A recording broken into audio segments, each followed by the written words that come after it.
Hello, my name is Elizabeth Walker, and welcome to our ISSO Live Q&A event. I'm an Associate Director in the International Student Services Office here at UT Dallas. I'd like to welcome everybody who's attending. I know you may be in the US, you may be abroad, but we're happy to have you here today. I want to kind of explain the format of the event. We're going to have a pre-submitted Q&A where we answer questions that we've already received. And after that, we will have a live Q&A where, as time permits, we will answer questions that you have submitted. Just to let you know that there is closed captioning available in Teams if you would like to be able to read what we're saying. Also, our answers will be general about F1 options and F1 benefits. So if you need detailed immigration advising about a specific situation, we recommend that you schedule an appointment with one of our advisors, and we will call you through Teams at the appointment time, or you can submit an Ask an Advisor e-form.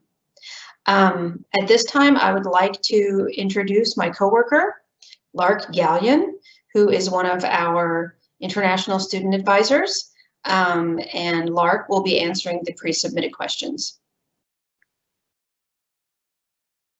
So hi, I'm Lark Gallion. I'm the International Student Advisors with the ISSO. So like Lisa mentioned, the first section of this presentation today is going to be covering some pre-submitted questions that were given to us by various UTD students. And generally, these questions are going to be covering 4 different topics.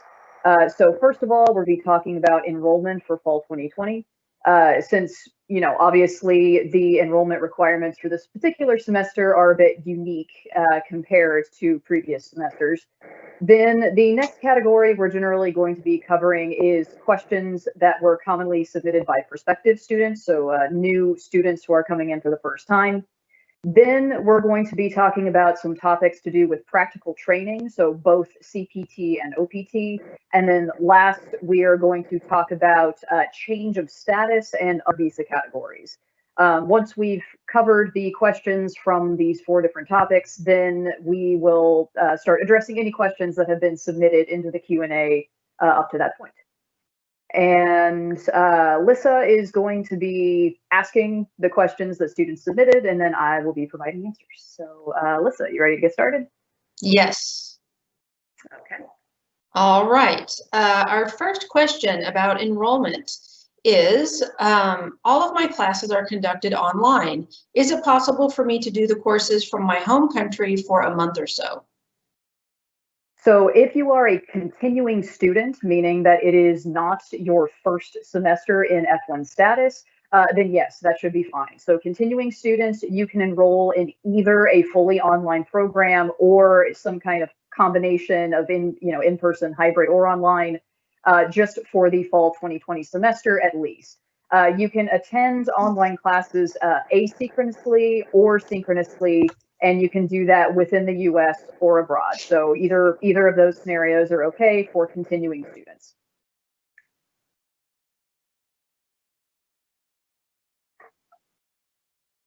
Do we have the next question? Yes, our next question is it okay if all my courses are done asynchronously?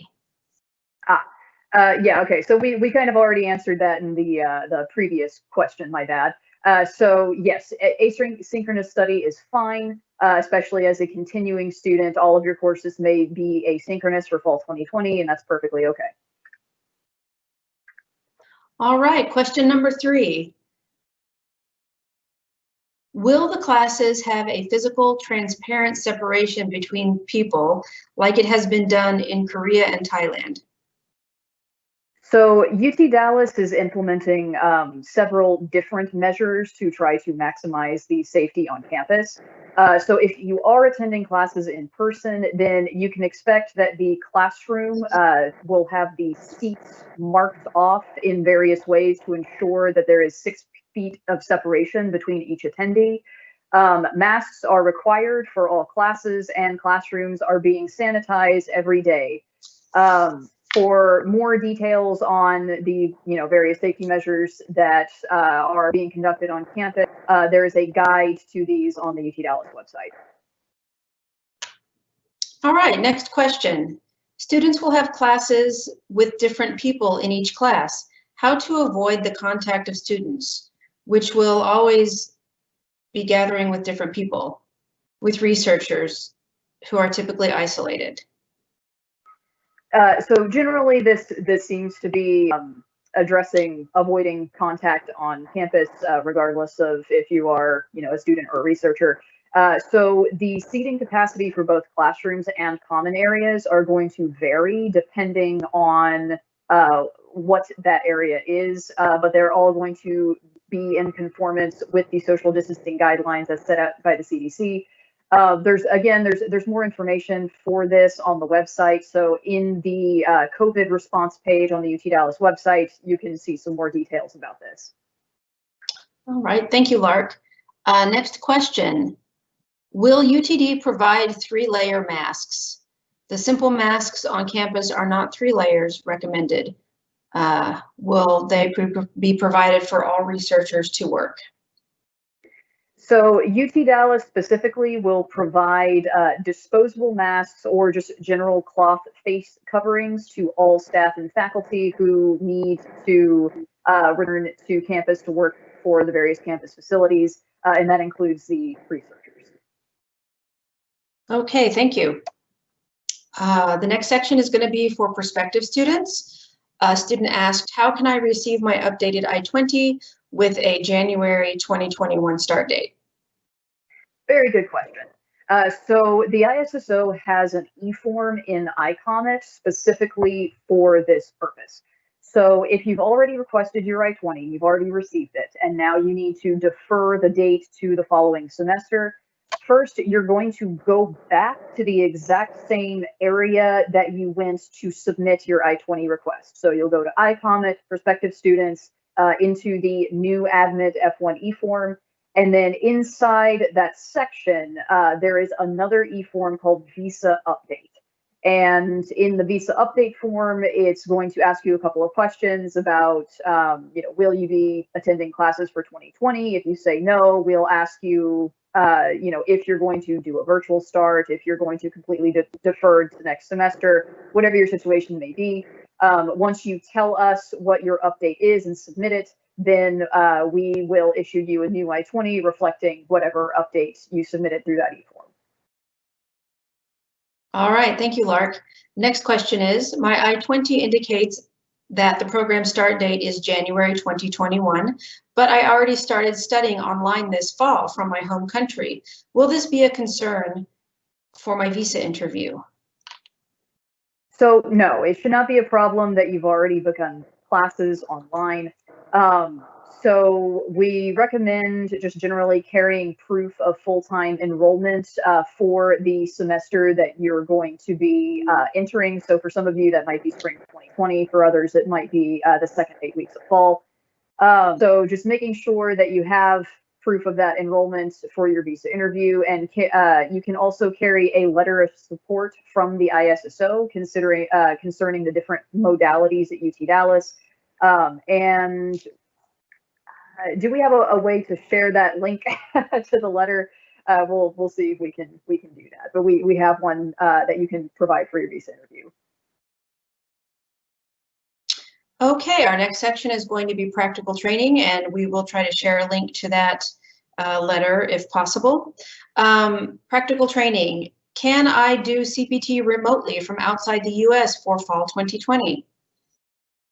So students may engage in CPT even if you are abroad, but there's a couple of requirements for being able to do that. So first, of course, you need to be enrolled in a program of study that the CPT is an integral part of.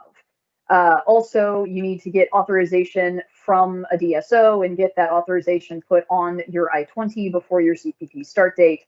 And lastly, the employer needs to either have an office outside the United States, or there needs to be a mode in which the employer can assess your engagement and assess your training electronically. So however it is done, there still needs to be some form of direct oversight over a remote CPT. Okay, thank you, Lark. Next question. How does the OPT application work in the fall 2020 semester? Where do we submit the form and what are the application dates? Okay. So the OPT application for fall 2020. So we have several resources that you should first review if you have not done so already. So we have an OPT guide on our website. We have an OPT workshop in iComment that is required for you to be issued an OPT request I-20. You'll need to make sure to review the I-765 and how to correctly fill out the I-765 application, pay the practical training fee in order to get that OPT recommendation on your I-20, and then you'll submit the post-completion OPT request in iComment to request that particular I-20. So when you request your OPT, you need to indicate when you would like your OPT period start date and end date to be. So if you are graduating as normal in fall 2020, then the earliest OPT date that you can request is December 9th, 2020, because the program end date for fall is December 8th. The earliest that you can request that I-20 and the earliest that you can begin applying for OPT for this semester is 90 days before the program end date, which means that the earliest that you can submit an OPT request to our office is on September 9th. So if you're graduating as normal in fall 2020 and your end date is December 8th, you still have a period of time after you graduate to apply for OPT. So the latest that you can apply for OPT is 60 days after the program end date, which is February 6th, 2021. And that is also the last possible start date that you can request for your OPT period. So Lisa, though, I think if you go back, I think there was a question before that one on our list. You are correct. Yes. All right. Next question.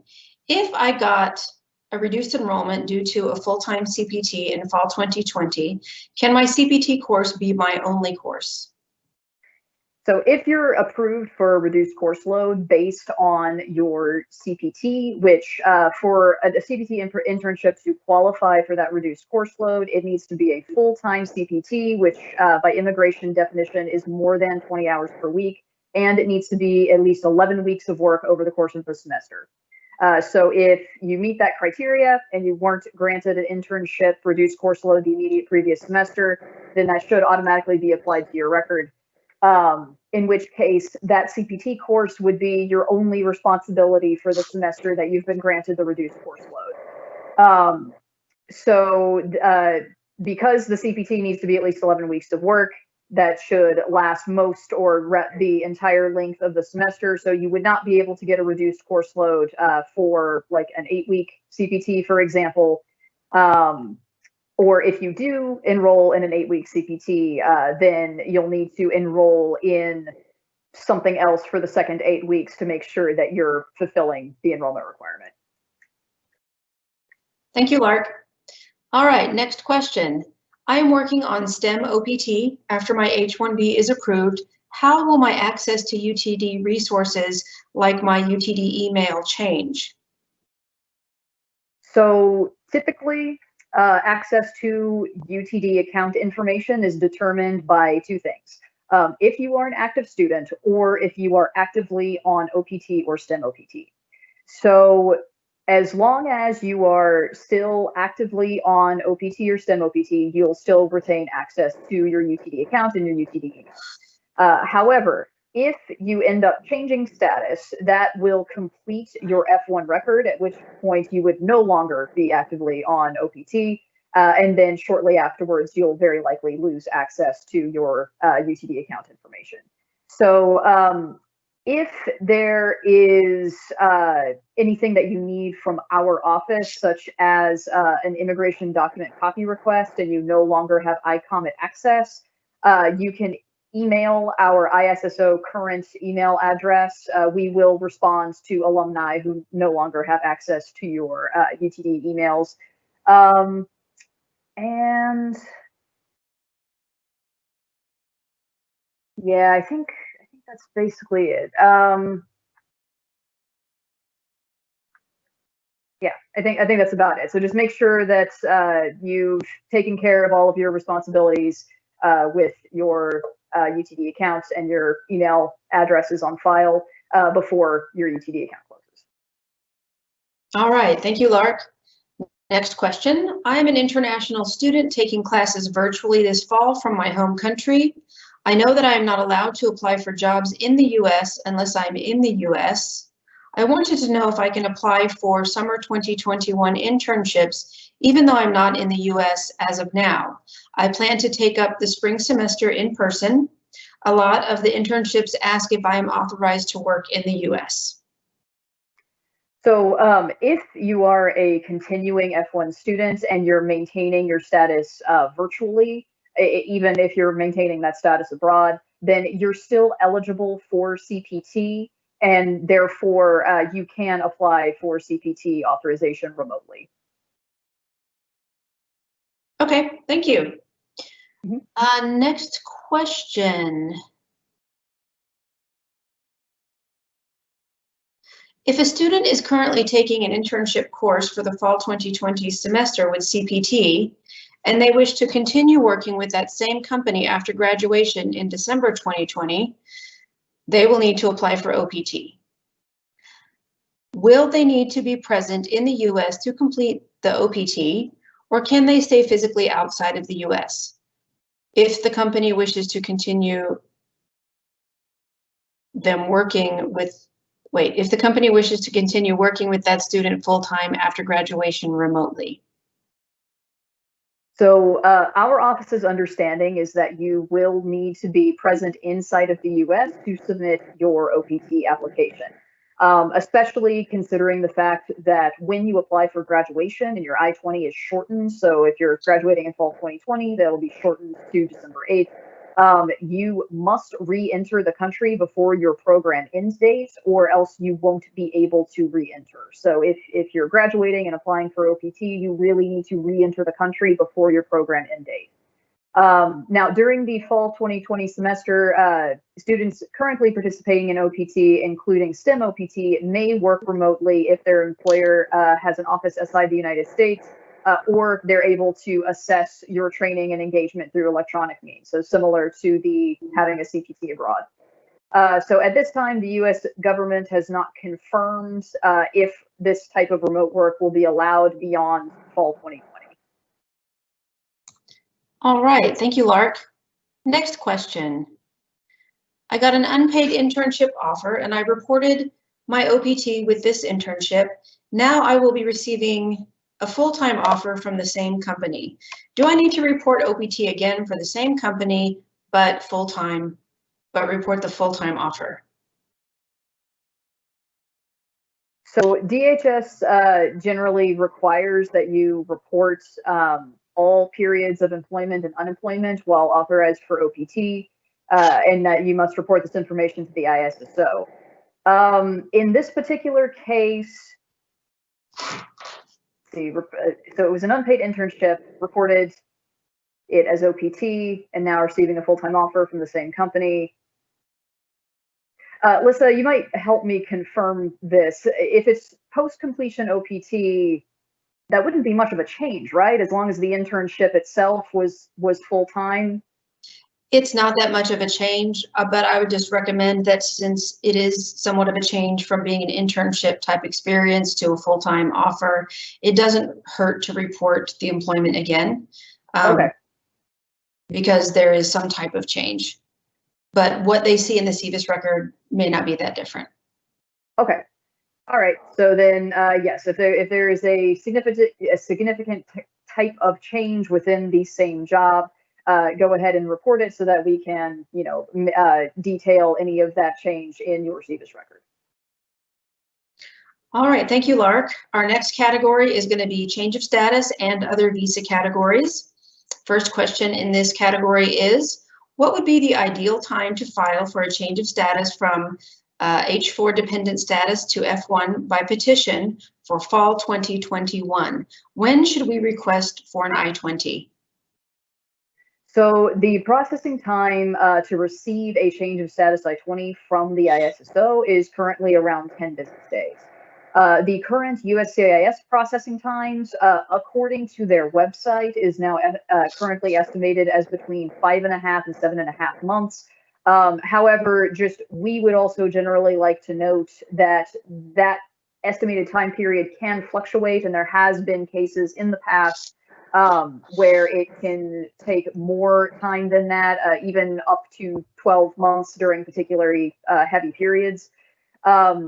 So we usually consider applying for a change of status at least up to 8 months before your desired program start date for the F1 status. Thank you. Next question. I'm on an H-4 dependent visa. What are my enrollment requirements? So as an H-4 visa holder, you do not have any enrollment requirements. Enrolling in classes is not a requirement for that status. However, if you are planning on changing to F1 and you are planning on taking advantage of some of the F1 benefits, such as CPT and OPT, in order to qualify for some of those benefits, you have to be enrolled in a certain amount of full-time semesters immediately previous to when you change status. So if you have a less than full-time enrollment semester, then that is not going to count towards your eligibility to receive some of those F1 benefits when you do eventually change to F1. Thank you.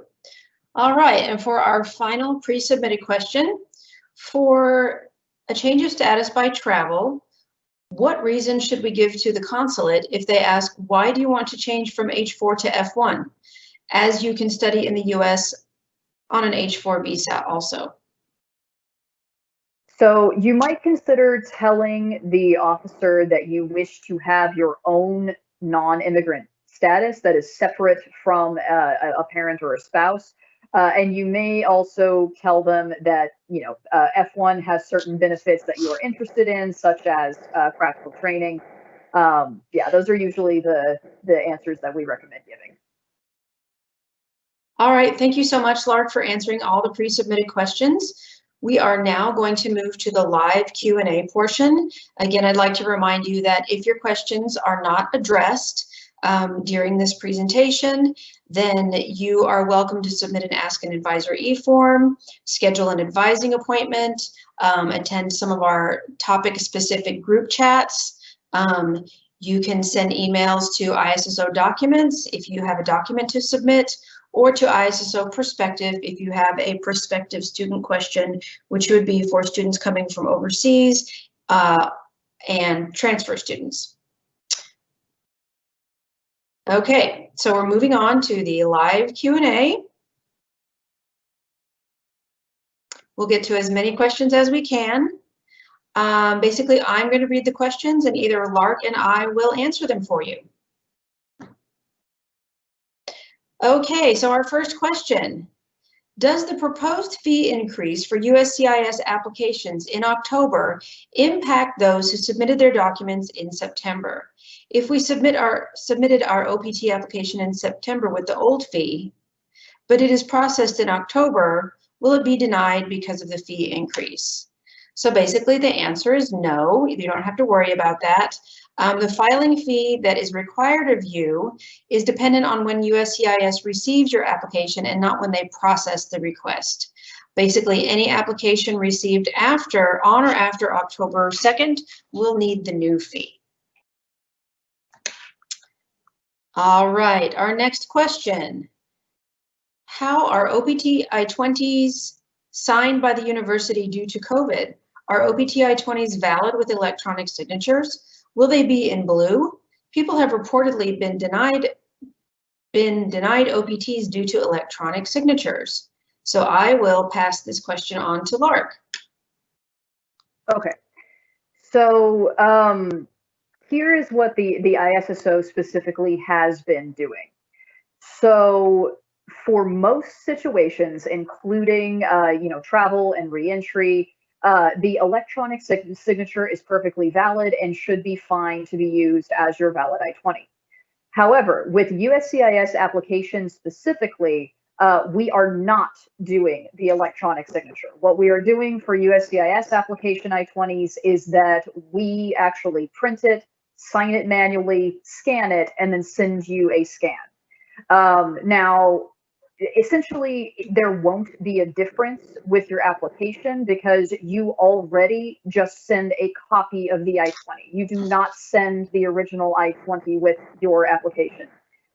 So all you have to do is just print it, sign it yourself, and then make a copy of the one that you signed to send with your USCIS application. So UTD students in particular should not have this particular issue because we are not issuing USCIS application I-20s with the digital signatures. Thank you, Lark. The next question is a follow-up related to the OPT reporting question we answered previously, so I will let Lark address this. The student says, in OPT reporting form, there is no new field to mention, I guess, that the job changed from an internship to full-time.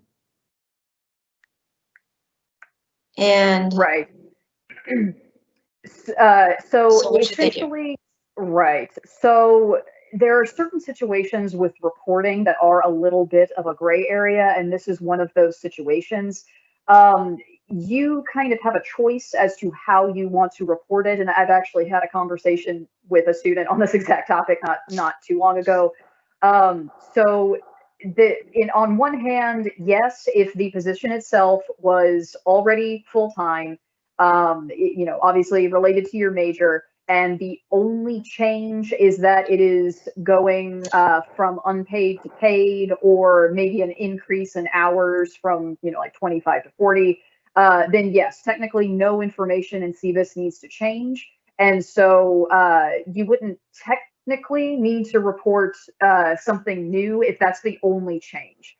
Now, I have had students who really want to have that differentiation between the unpaid internship position and the full-time paid position, in which case what they have done is they actually reported two different entries for the same employer. So on the OPT reporting form, you have the previous employer information where they put the end date of where the unpaid internship ended, and then the start date of where the paid internship started. And then we basically just added in a remark in the employer information that it changed to a paid position. Alternatively, students can also go into the SEVP portal and add the name of the position title. And this student in particular wanted to go ahead and report it as two separate entries so that they could put those custom position titles on each one. Either way, as far as we know, seems to be valid.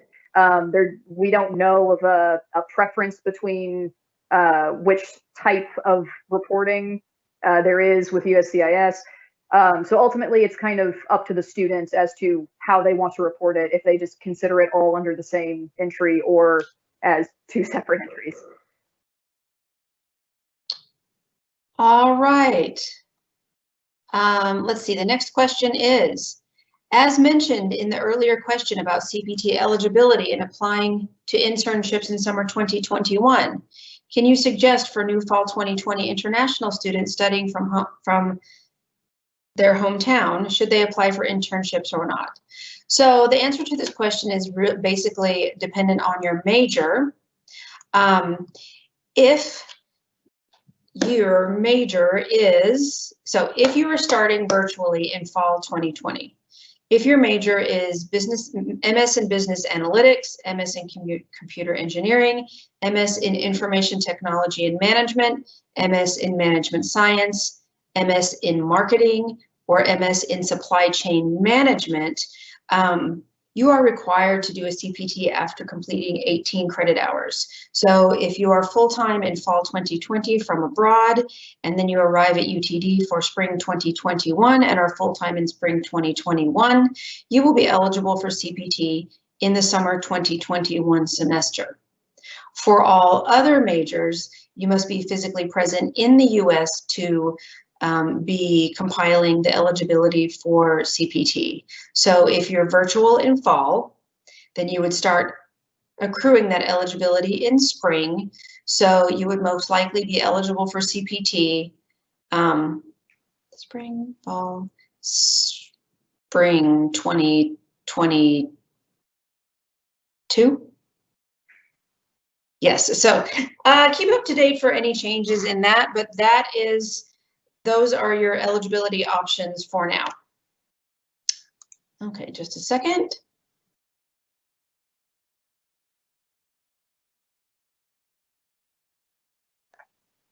Okay.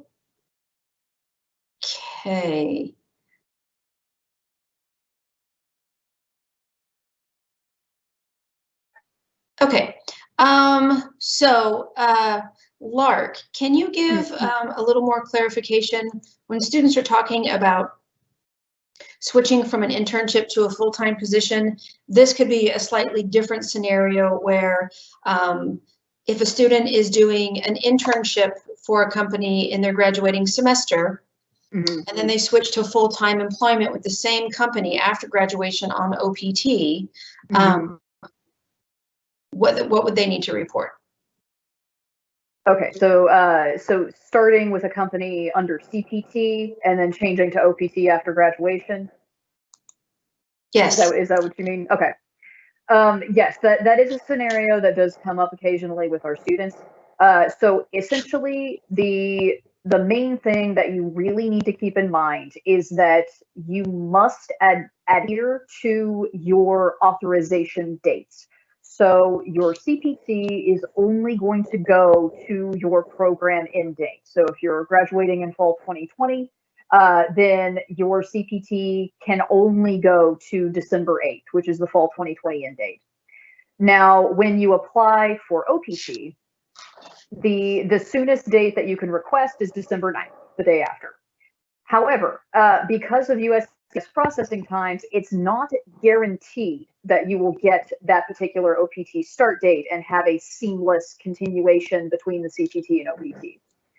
So if you get your EAD card before you graduate and you get the December 9th date approved, fantastic. Then all you have to do is you can just continue working from December 8th to December 9th with no gap.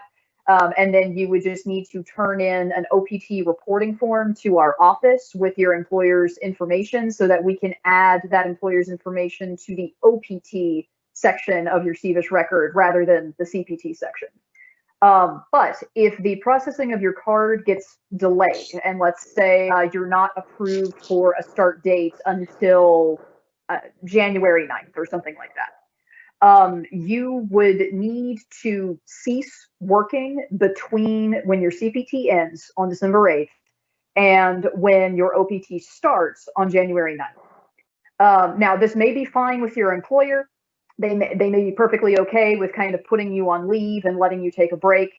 The two things that I generally recommend to students who are in this type of situation where there's going to be a gap between the CPT and OPT authorization. One, I think it's a very good idea to make sure that your company puts you on an official approved leave. So that it shows in their employment records that you were not working during that time, just in case it comes up in the future with some immigration-related issue, that you don't get accused of working in an unauthorized period. Next, whether you're able to continue the position seamlessly or if you have a gap between the two authorizations, I also think it's a good idea that you get an updated offer letter from your employer that reflects the start of the OPT period. Again, this is because, especially if you're getting a STEM extension, you have to provide that offer letter with your STEM application. And we just don't want there to be, or we want there to be minimal confusion that you may have worked outside of an authorization period or been participating with an OPT employer that wasn't, that was before your OPT start date. So that's usually what I recommend in a situation like that. Thank you, Lark. Before we go on to the next question, I want to remind you that if you have a question for us to answer, you can type them into the Q&A chat and we will get to as many as we can between now and the end of the event. The next question we have is, I am a continuing student, and if I plan to travel to my home country this fall, will you change my visa status from F1 to FV? And also, will I be eligible to enjoy all the benefits of a full-time F1 student? That is a very good question. Currently, the FV category is for brand new UTD students who have not come to the United States yet and have not acquired F1 status yet. They will be FV until they come to the United States in F1 status. If you are a current student and you are maintaining your F1 status and you go to your home country for the remainder of the semester, you will still be considered an F1 student, maintaining F1 status for the duration of this semester and eligible for any F1 benefits. Okay, let's see if we have any other questions. I don't see any more questions right now. Lark, is there anything you want to touch on from any of the previous questions?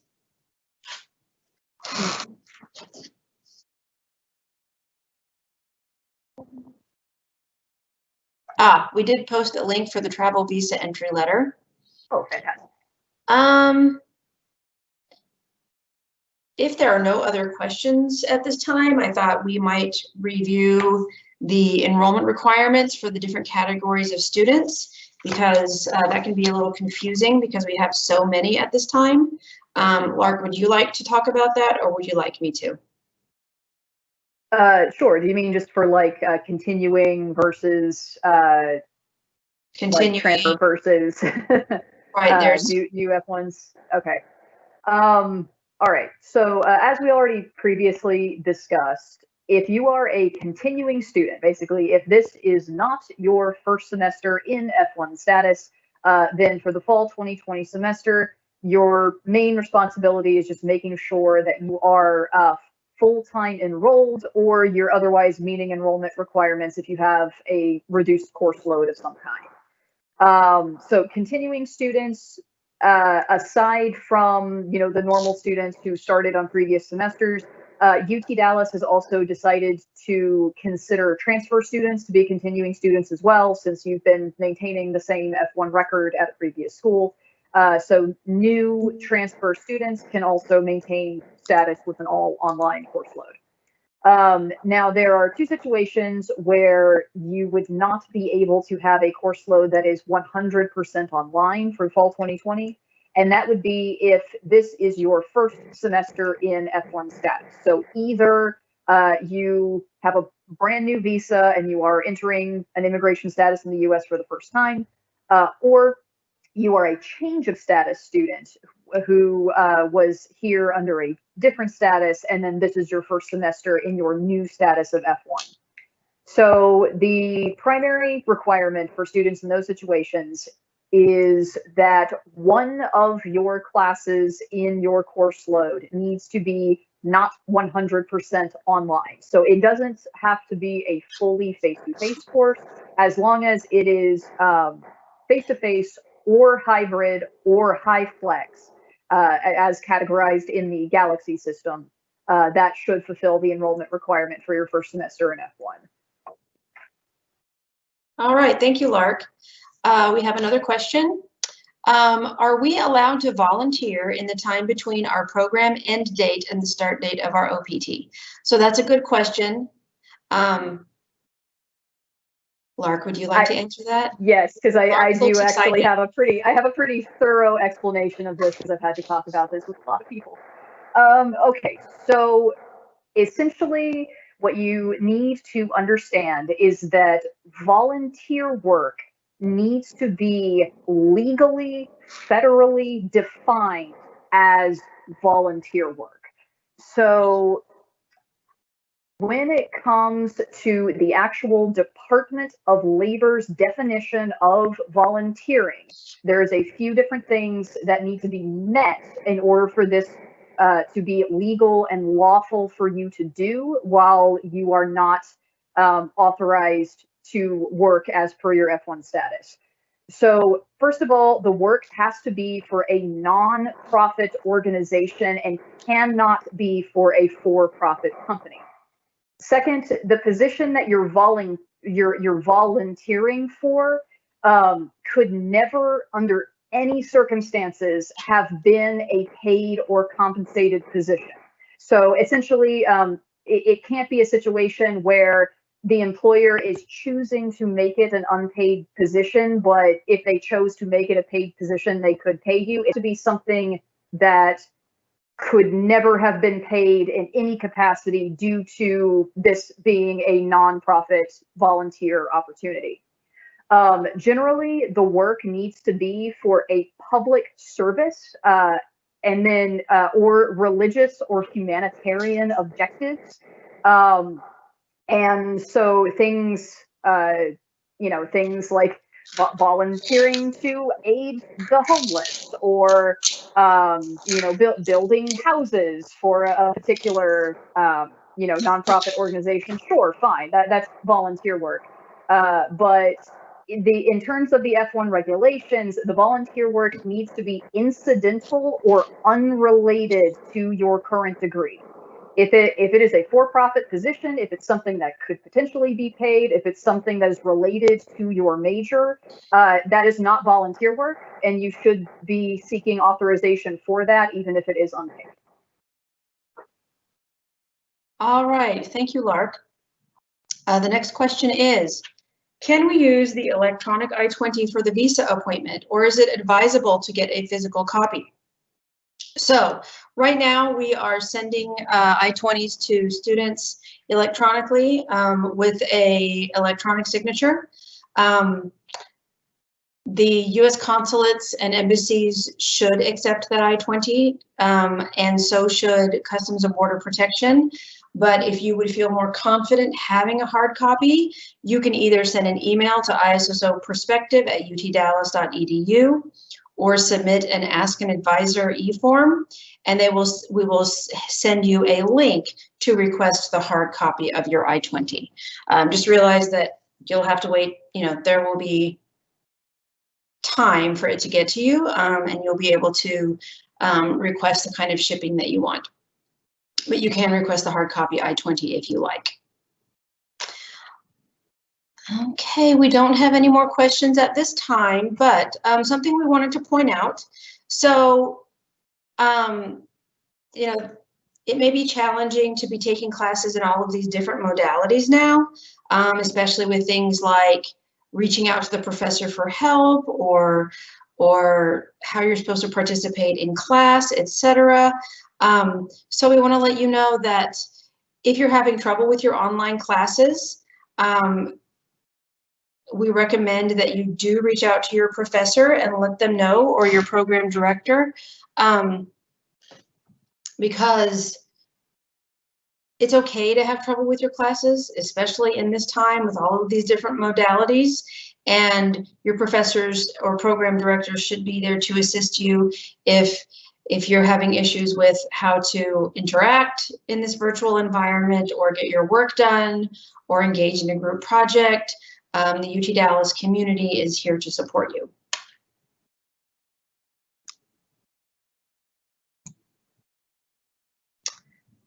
All right. I don't see that we have any more questions at this time. We'll just wait a few minutes to see if we get any more.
Okay.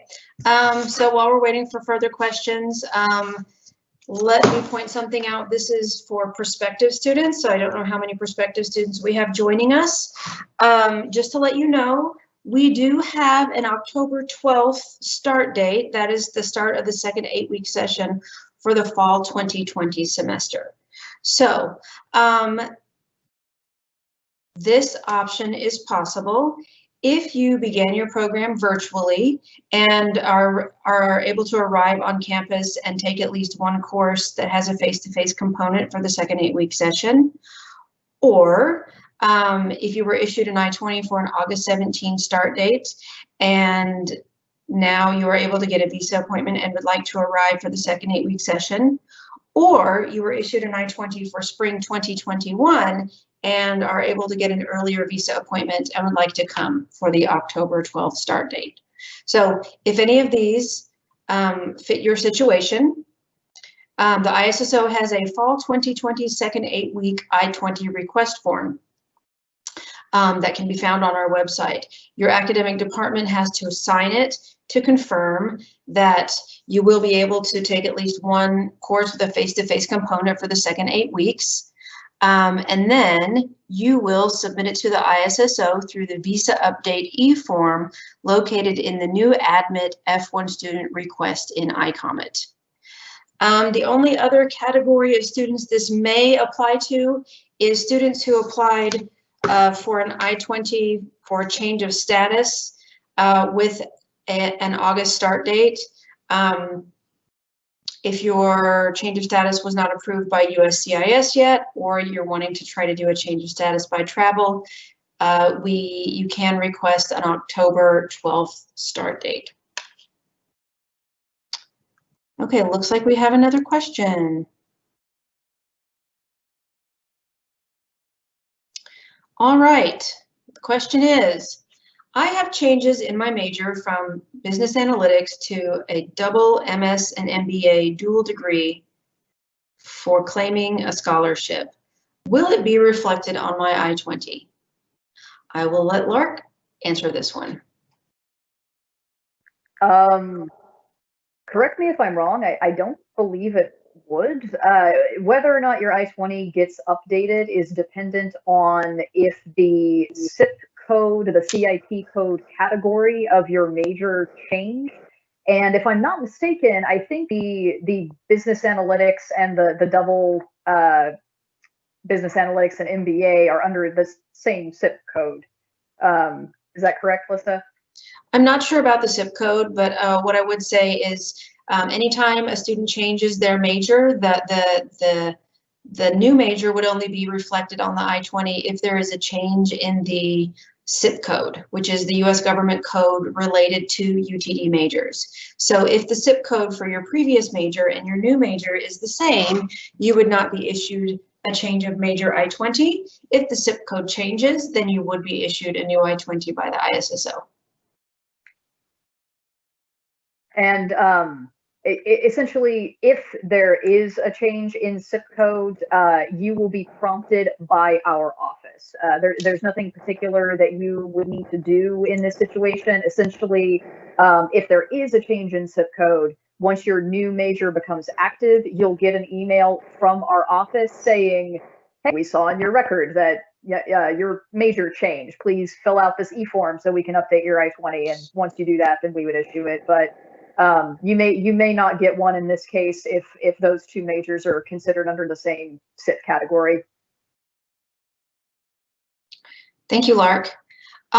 So another thing we wanted to mention is that even though you are abroad this semester, if you are a new student or a continuing student, there are still ways to get involved and engaged on campus virtually with student groups, virtual events that the university is hosting, and online intercultural programs events. So feel free to reach out and still try to stay connected.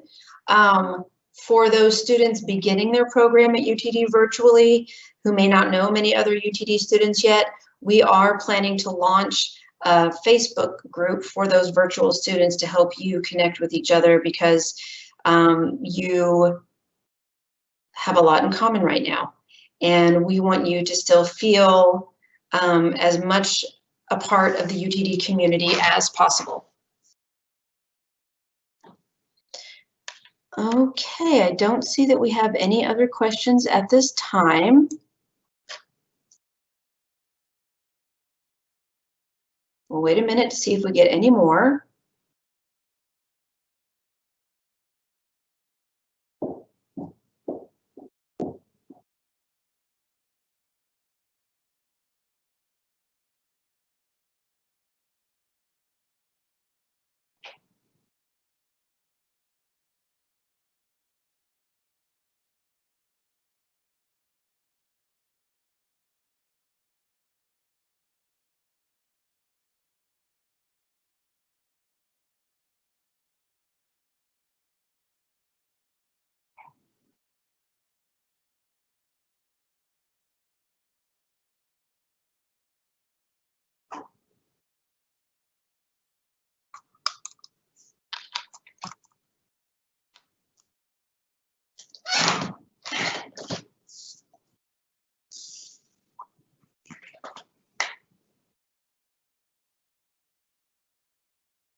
All right, it doesn't appear that we have any more questions at this time, so we're going to wrap it up. We really appreciate you guys participating today.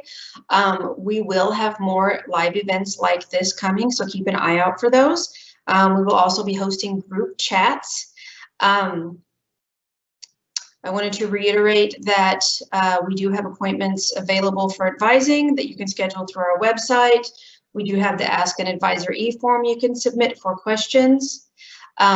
The ISSO buildings on campus are open. The Student Services building is open.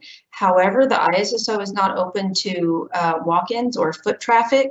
But if for any reason you are not able to submit documents through our e-forms or ISSO documents, we do have a drop box outside our office. And as we said earlier, if for any reason you do need a hard copy of a document that we issue to you, there is a process where you can request a hard copy and either pick it up at the UTD Police Department, or we can send it to your US address, or you can place an e-ship order to have it sent overseas. We also want to say that we know that this is an unprecedented, unusual time. It's something you'll be able to talk about in the future. And we are so thankful that you are still here with us and studying at UTD, and we're here to support you in any way that we can. And we hope that you enjoy the rest of the week and have a great fall semester. And thank you for attending.